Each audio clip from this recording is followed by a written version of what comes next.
हर खबर पर होगी आपकी पकड़। डाउनलोड कीजिए एबीपी लाइव ऐप। एनसीबी के दफ्तर में ये आखिरी तस्वीर आपने देखी थी रिया चक्रवर्ती की।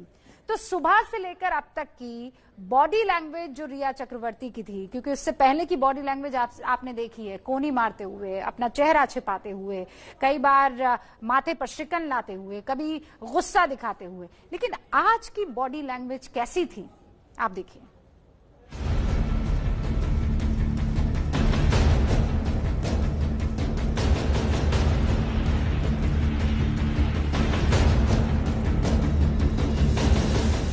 दोपहर को ठीक 3:45 पर नारकोटिक्स कंट्रोल ब्यूरो ने रिया चक्रवर्ती को गिरफ्तार किया। गिरफ्तारी के बाद जब रिया चक्रवर्ती बाहर निकली तब भी उनकी बॉडी लैंग्वेज बदली हुई थी। पूरे कॉन्फिडेंस में उन्होंने मीडिया के कैमरों के सामने हाथ ऊपर किया, जैसे कोई बड़ा आदमी जेल जाने से पहले अपने समर्थकों को इशारा करता है।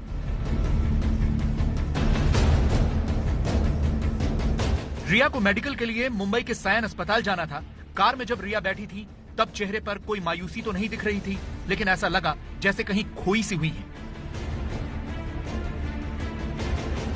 रिया की बॉडी लैंग्वेज की बात करनी इसलिए जरूरी है क्योंकि आज सुबह उनकी बॉडी लैंग्वेज पूरी तरह बदली हुई थी। वो बाकी दिनों की तरह घबराई हुई नहीं थी।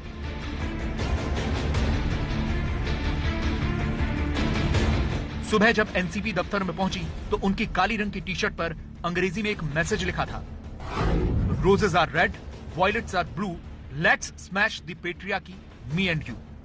यानी आओ मैं और तुम पितृ सत्ता को ध्वस्त करते हैं। तो रिया किसको यह संदेश दे रही थी? किसकी पितृ सत्ता को ध्वस्त करने की बात कर रही थी?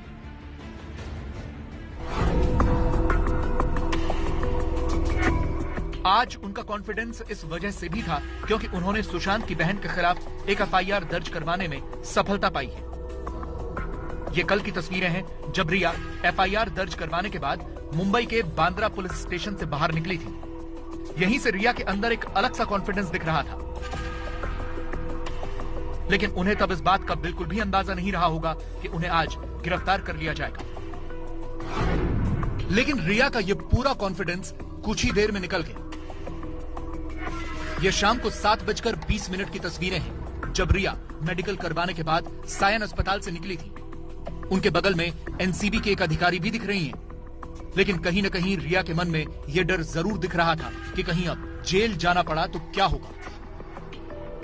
रिया की गिरफ्तारी इसलिए हुई क्योंकि उन्होंने सोमवार की पूछताछ में ड्रग्स लेने की बात कबूली थी। एनसीबी के सूत्रों के मुताबिक रिया ने कहा था कि वो सिर्फ सुशांत के साथ ही ड्रग्स लेती थी। पहले रिया ड्रग्स को लेकर एनसीबी के सवालों का गोलमोल जवाब दे रही थी। एनसीबी ने रिया का सामना शोभिक से करवाया। शोभिक को देखकर रिया रोने लगी। शोभिक ने कहा कि रिया कभी कभी ड्रग्स लेती है और इसके बाद रिया ने ड्रग्स लेने की बात कबूल कर ली। रिया ने पूछताछ में यह भी बताया है कि जो भी ड्रग्स आता था वो सुशांत और उसके दोस्तों के लिए ही आता था। उसने कई बार सुशांत के साथ ही ड्रग्स लिया था। रिया के मुताबिक सुशांत रोज ड्रग्स लेते थे। एनसीबी को रिया ने बताया है कि लॉकडाउन में जब सुशांत को ड्रग्स नहीं मिला तो उन्होंने शोभिक से ड्रग्स मंगवानी शुरू की। कई बार सुशांत, रिया और शोभिक एक साथ ड्रग्स लेते थे।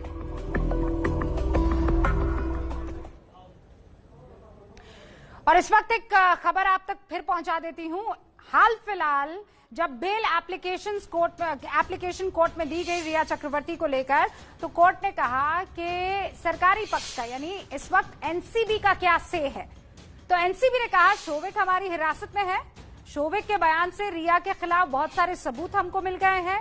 रिया को अगर इस वक्त बेल मिल जाती है तो हम जो कुछ और खुलासे, कुछ और छापेमारी, कुछ और रेज करने जा रहे हैं, वो जांच प्रभावित हो सकती है।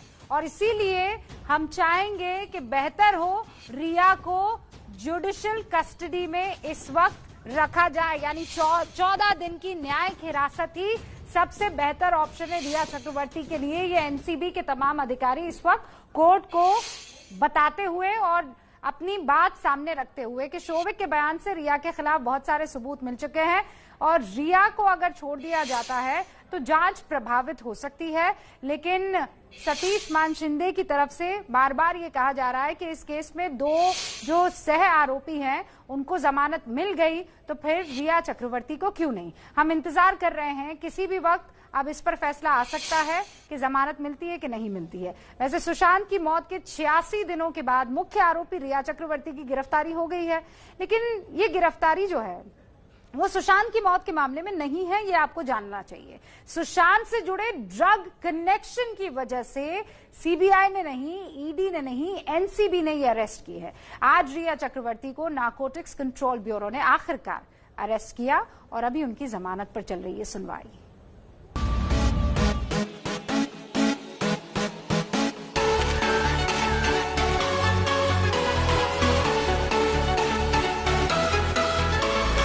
ड्रग्स के डोज ने ग्लैमर गर्ल की ये गर्मी उतार दी है।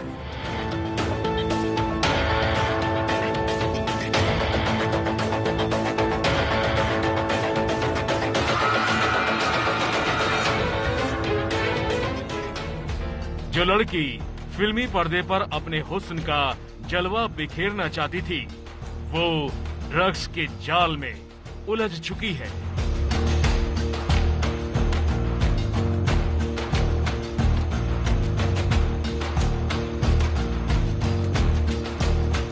सपना तो जलेबी की तरह डैड की मारुति से उड़ान भरने का था, लेकिन नशे की लत ने जिंदगी को जलेबी की तरह उलझा कर रख दिया है।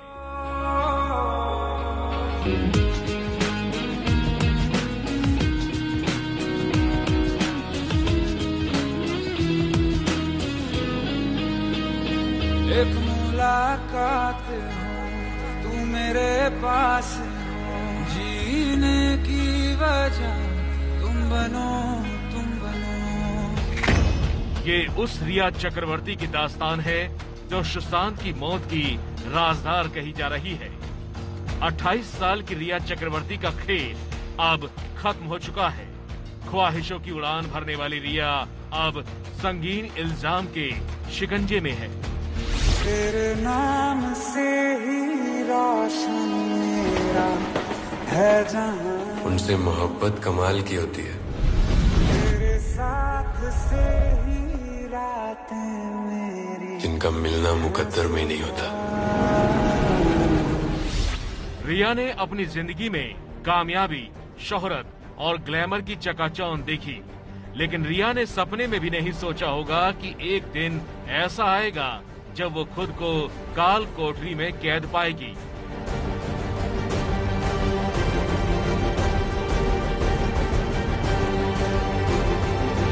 साल 2010 के टीवी शो से रिया सितारों की इस चमकती दुनिया में आई थी।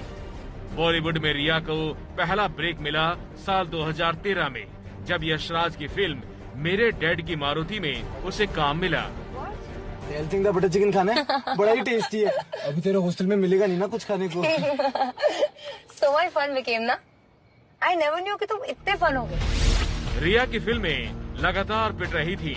इसी दौरान साल 2018 में सुशांत और रिया एक सेट पर मिले और फिर दोनों एक दूसरे के करीब आ गए और धीरे धीरे प्यार में डूब गए। और इसी प्यार से शुरुआत हुई सुशांत की जिंदगी के आखिरी पन्ने की।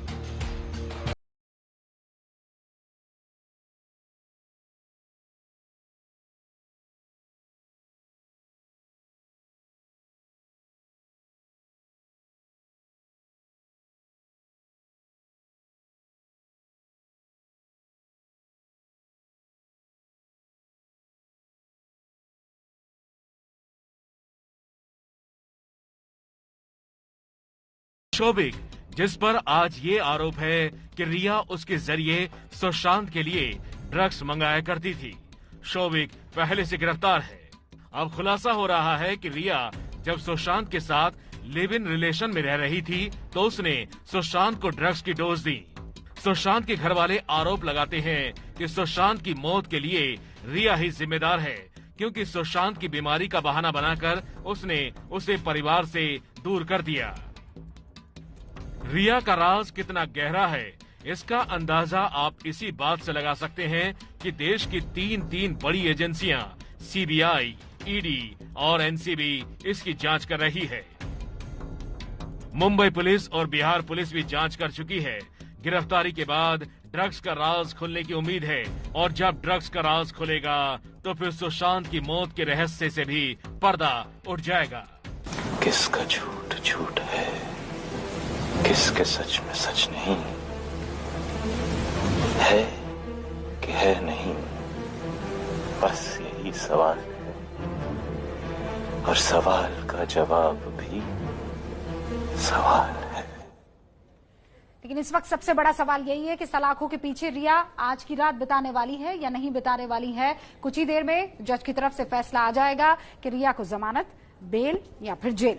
किसी भी वक्त फैसला आ सकता है। हमारी नजर इस फैसले पर टिकी हुई है कि रिया गिरफ्तार होती हैं या फिर उनको जमानत पर, गिरफ्तार हो चुकी है, जुडिशियल कस्टडी मांगी है 14 दिन की। लेकिन अब हमें इस बात का इंतजार करना है कि रिया चक्रवर्ती की तरफ से जो बेल एप्लीकेशन दी गई है उस पर विचार करते हुए कोर्ट क्या फैसला लेती है। क्या कोर्ट जमानत पर रिहा कर देती है रिया चक्रवर्ती को या फिर 14 दिन की न्यायिक हिरासत में भेज दिया जाता है।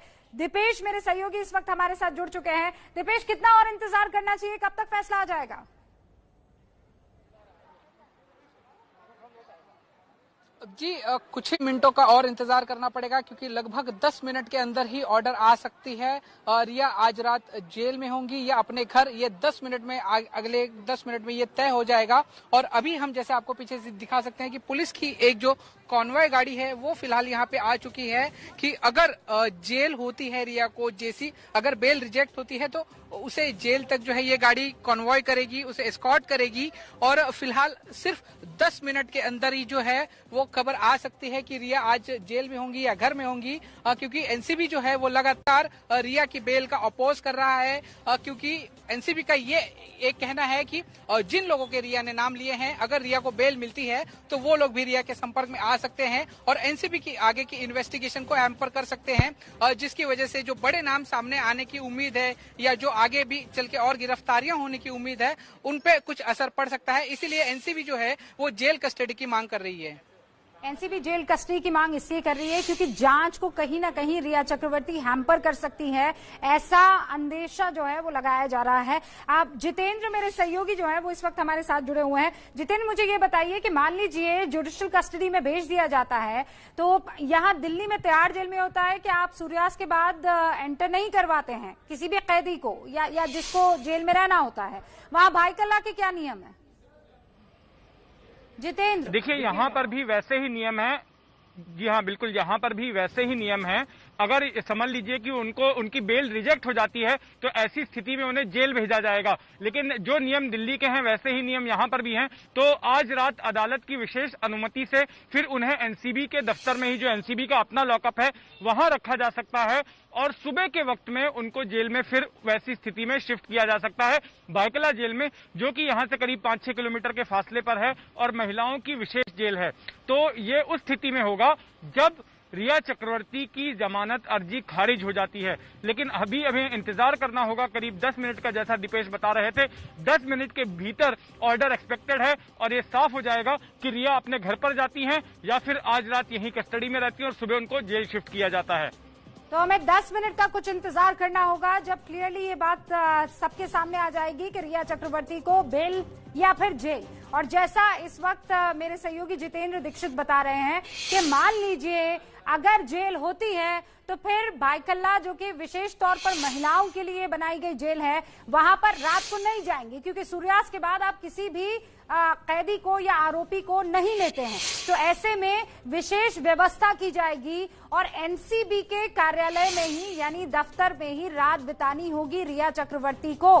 तीसरे फ्लोर पर रिया चक्रवर्ती को रात गुजारनी पड़ सकती है अगर जमानत नहीं मिलती है तो। लेकिन अभी भी जमानत पर फैसला नहीं आया है। हमें सहयोगी हमारे ये बता रहे हैं कि बस कुछ पल का और इंतजार, कुछ 5-10 मिनट का वक्त कहा गया है और उसके बाद सबके पास जजमेंट क्या रहा, फैसला क्या रहा, उसकी कॉपी भी आ जाएगी और उसके बारे में जानकारी भी मिल जाएगी। फिर बता दूं कि कोर्ट में इन पर्सन जो है वो सुनवाई नहीं हो रही है। कोर्ट में पहले ये आदेश हो चुके थे कि कोरोना की वजह से आप जो भी अगर आपको सुनवाई करनी है इस केसेस से रिलेटेड तो आपको ऑनलाइन करनी होगी। और इस वक्त रिया चक्रवर्ती एनसीबी के 3rd फ्लोर पर ऑनलाइन ही जज के सामने पेश हुई है और वहीं ऑनलाइन ही जिरा भी हुई है, अपनी दलीलें दी गई हैं। बस हमें थोड़ा इंतजार करना होगा। अंकित, अमूमन ये डिक्टेशन में कितना टाइम लगता है? क्योंकि हम दोनों ने जब आखिरी मर्तबा बात की थी मेरे ख्याल से 20 मिनट पहले बात की थी और इसी पर रुके थे कि डिक्टेट हो रहा है।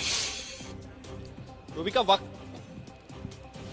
वक्त लगता है। वक्त क्यों लगता है डिपेंड करता है कि कितना लंबा आर्ग्यूमेंट हुआ है। जैसे कि हमको जानकारी मिली है कि करीबन 35-40 मिनट का आर्ग्यूमेंट हुआ है बेल पर। और जब 35-40 मिनट का आर्ग्यूमेंट होता है तो दोनों पक्षों की जो दलीलें होती हैं जैसा पहले उनको सुनते हैं, उसके बाद में जो है जो जज के अपने ऑब्जर्वेशन होते हैं उनका जिक्र होता है। तो इस वजह से जब एक बार जो दलीलें खत्म हो जाती हैं जज की तरफ से कहा जाता है order reserve for 15 minutes, 20 minutes, 30 minutes, 1 घंटा कल के लिए, ये जज की तरफ से बताया जाता है। तो अभी हमको ये तो नहीं पता कि कितनी देर के लिए ऑर्डर रिजर्व किया गया है, लेकिन हम उम्मीद कर रहे हैं कि अगर ये 35 से 40 मिनट की ये सुनवाई हुई है, दोनों पक्षों के बीच में बहस हुई है जमानत याचिका पर, तो उसके बाद में करीबन 15 से 20 मिनट का वक्त और लगता है। और जब ऑर्डर में भी क्या होता है, जब एक बार जज साहब ऑर्डर डिक्टेट कर देते हैं फिर उसका प्रिंट निकाल करके उसमें करेक्शन किया जाता है। वो इस वजह से महत्वपूर्ण होता है कि क्योंकि जब ऑर्डर की कॉपी दोनों ही पक्षों के पास जाए और दोनों में से कोई भी पक्ष तय करता है कि इस आदेश को अगर चुनौती देनी है, ऊपरी अदालत में जाना है, तो ऐसा ना हो कि वो ऑर्डर में खामियां वाला ऑर्डर पहुंच जाए। इस वजह से वो करेक्शन होने के बाद में ही वो ऑर्डर दोनों ही पक्षों तक पहुंचता है। जब वो ऑर्डर टाइप हो जाता है, करेक्शन हो जाता है, जज साहब साइन करते हैं और उसके बाद में ऑर्डर प्रोनाउंस करते हैं। ऑर्डर प्रोनाउंस करने में वो ये बताते हैं कि आपने ये कहा था, आपने ये कहा था, जो ऑपरेटिव पार्ट होता है। लेकिन हमको ये लगता है कि हमको ये बेल देनी चाहिए या नहीं देनी चाहिए, कुछ इस तरीके से ऑर्डर का को प्रोनाउंस किया जाता है। तो उम्मीद की जा रही है, जिस बात का दीपेश ने जिक्र किया, जितेंद्र ने जिक्र किया, कि 35 से 40 मिनट की जो है सुनवाई हुई है, बहस हुई है, उसके बाद में 20 से 25 मिनट का और वक्त, क्योंकि ऑर्डर डिक्टेट होगा, करेक्शन होगा, साइन होगा और फिर प्रोनाउंस होगा। तो इस वजह से ही शायद उसी में थोड़ा सा वक्त रहा है। और फिलहाल ये जो इंतजार हम लोग ही नहीं कर रहे हैं, रिया चक्रवर्ती जो ऊपर बैठी हुई है उनकी धड़कनें तो और ज्यादा तेज होंगी, क्योंकि अगर जमानत नहीं मिली तो रात जो है उनको जेल में गुजारनी पड़ेगी। हालांकि जेल नहीं भी जाएंगी तब भी लॉकअप में और सुबह जेल जाना पड़ेगा। और इसीलिए हर कोई इंतजार कर रहा है। रिया चक्रवर्ती सबसे ज्यादा, उनकी सांसें रुकी हुई है, थमी हुई है कि क्या फैसला आता है। हालांकि आज उनकी जो बॉडी लैंग्वेज थी जितेंद्र, वो बिल्कुल डिफरेंट थी। आज की बॉडी लैंग्वेज में बहुत कॉन्फिडेंट था। आज की बॉडी लैंग्वेज ये बता रही थी कि मैं तो पहले से ही जानती थी कि इसमें गिरफ्तारी होने वाली है। अंकित, आपने देखा होगा आज की जो बॉडी लैंग्वेज थी। जितेंद्र, ओके, आई थिंक आप मुझे अब सुन पा रहे हैं। कुछ कहना चाह रहे हैं जितेंद्र? हाँ रूबिका, अभी एक अपडेट आया है। एनसीबी के एक अधिकारी ने अंदर से मैसेज भेजा, मेरे सहयोगी मनोज वर्मा साथ में हैं और ऑर्डर्स अवेटेड हैं, उन्होंने ऐसा कहा है। मतलब कि अब सिर्फ ऑर्डर जो है सुनाना बाकी है, बाकी सारी जिरह पूरी हो चुकी है। जी बिल्कुल, देखिए जो अधिकारी हैं उन्होंने मैसेज भेजा है कि ऑर्डर्स अवेटेड हैं, यानी कि जो जिरह है बेल पर वो शायद पूरी हो चुकी है और अब सिर्फ जज को अपना ऑर्डर देना है कि क्या रिया को बेल मिल जाती है या फिर रिया जो है आज की रात उनकी जेल में कटने वाली है। तो कुल मिलाकर के अब सिर्फ कुछ ही पलों का इंतजार करना है और कुछ पलों के बाद अब ये साफ हो जाएगा कि रिया आज यहाँ इस ऑफिस से अपने घर जाएंगी या फिर उनको जेल जाना होगा। रूबिका, एक और चीज, मनोज वर्मा जो है एक एनसीबी के अधिकारी से मिलकर आए हैं जिन्होंने की रिया को इंटरोगेट किया था। कुछ दिलचस्प जानकारी हासिल करके लाए, बताइए मनोज। देखिए, जानकारी ऐसी है कि रिया कल से गोलमोल जवाब दे रही थी, कुछ ठीक से नहीं बता रही थी। तो जब वो अधिकारी रिया के पास पहुंचे तो उन्होंने रिया को ये कहा कि पहले अपने बारे में पूछा, उनसे रिया के बारे में पूछा और ये पूछा कि आपको एक्टिंग कितनी अच्छी लगती है। तो रिया ने बताया कि मुझे बहुत एक्टिंग जो है मुझे बहुत अच्छी लगती है और ये मेरा शौक है। तो उस अधिकारी का जवाब ये था कि यहाँ मत करना। कुल मिलाकर उन्होंने कहा कि यहाँ कोई एक्टिंग नहीं चलने वाली है और ऐसा हुआ भी। रिया शुरू में गोलमोल जवाब दे रही थी, ड्रग्स की बात वो मना कर रही थी, लेकिन जब 10 मिनट तक रिया को इंटेरोगेट किया गया तो रिया से ये पूछा उस अधिकारी ने कि पहले आप क्यों मना कर रही थी। तो रिया ने ये कहा क्योंकि पहले इस तरीके से इंटेरोगेशन हो ही नहीं रही थी, जो भी अधिकारी इंटेरोगेशन कर रहे थे वो ऐसे सवाल पूछ ही नहीं रहे थे। अब आपने जिस तरीके से मुझसे सवाल जवाब किए तो मैंने बताया कि हाँ मैंने ड्रग्स लिया है। तो ये कुछ आज की दिलचस्प बातें थी। तो रूबिका, आपने सुना मनोज वर्मा के पास में और भी कई सारे इनपुट्स हैं, एनेक्डोट्स हैं, जो कि हम जल्द ही खबरों के माध्यम से जो है आपको बताएंगे। जितेंद्र, हम इंतजार कर रहे हैं क्योंकि जो एनसीबी के अधिकारी मनोज के संपर्क में है, जैसे ही उनको ये जानकारी मिलेगी या जैसे ही प्रोनाउंस किया जाएगा ऑर्डर, एबीपी न्यूज पर सबसे पहले हम दर्शकों को बताने वाले हैं। और जैसा मनोज ने बताया, जितेंद्र भी वहां पर मौजूद है कि बस अब हम इंतजार कर रहे हैं फैसला क्या आता है। ऑर्डर जो है वो प्रोनाउंस किए जाने का बस इंतजार हो रहा है और जैसे ही जानकारी आएगी मुझे लगता है वहां पर सबसे पहले एबीपी न्यूज पर आपको वो खबर दिखाई जाएगी। हम एक छोटा सा ब्रेक ले रहे हैं और जब मैं कह रही हूं तुरंत लौटते हैं तो यकीन मानिए तुरंत लौटेंगे, क्योंकि किसी भी वक्त आ सकता है फैसला।